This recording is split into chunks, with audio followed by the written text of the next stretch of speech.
Aloha, welcome to Ag 251 with Professor Danielle Elliott. This class is Sustainable Ag Production. We'll be going over some harvesting today.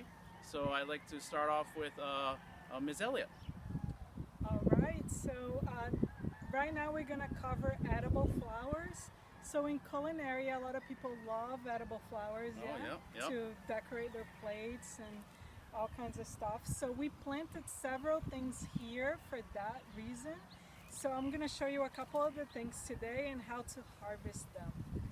So here we have a small marigold and this little flower right here. When we harvest, you want to harvest individual flowers. So they would look like this, and you can either pick them apart to decorate your plate, or you can use them whole depending on how you choose to do it. But we would be harvesting individual flowers.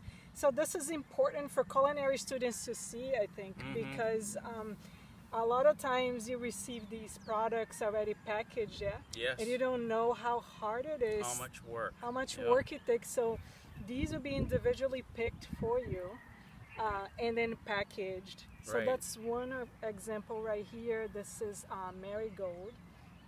The other example we have here are shiso flowers.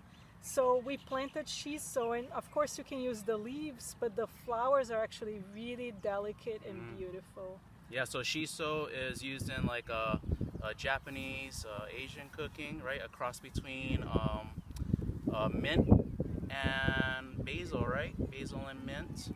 And the whole process here, we see these beautiful flowers, is that, it's about $30 a pound for an array of microgreens or edible flowers to make your plate presentations pop. And this is how much work goes into it. Yeah, so for shiso, because the flowers are so delicate, you would harvest something like this, and then later on you would pick the flowers individually. So we would harvest these guys. So I want to show you some arugula that is flowering right now, and that's also another edible flower. So right here on this side, this is arugula, and you would be harvesting the leaves. And these are awesome, really tasty. Yes. But the cool thing here is that since this is going to seed, we could also use the flowers, and we can pick these flowers. So you would imagine that you just be receiving peppered arugula to make a garnish for your plate, or a salad, maybe tomatoes, balsamic vinegar. But have you ever thought about using the flower as a garnish as well, and it complements the flavor? Exactly. So the other thing I want to show you is, like, right there, there's some basil blooming. So this is a specialty basil.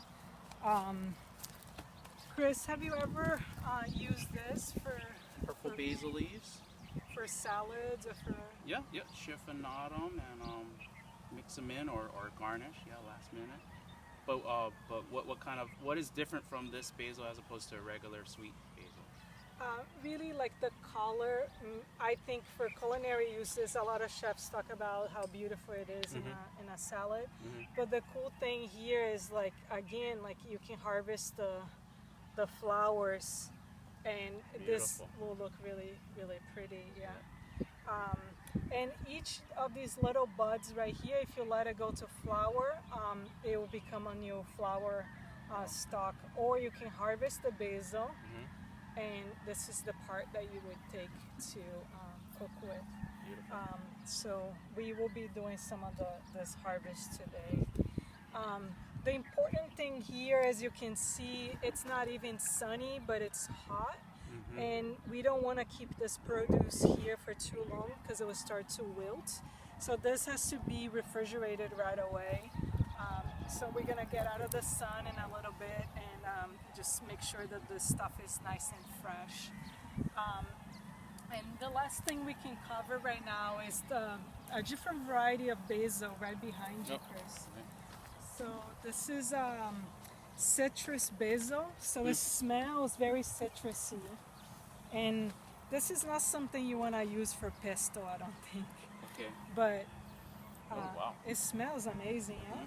It smells like almost like a lemongrass and a lemongrass and lemon citrus had a baby. Yes. But again, these are really cool flowers.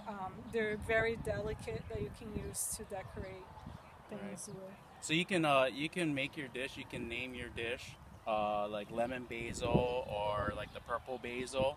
You can put that in your description, and instead of just using the leaf, you can garnish it with the flower, and it'll still have the same effect, right? Sounds good. All right. That it for this segment? Okay, so we'll be back with a couple more segments.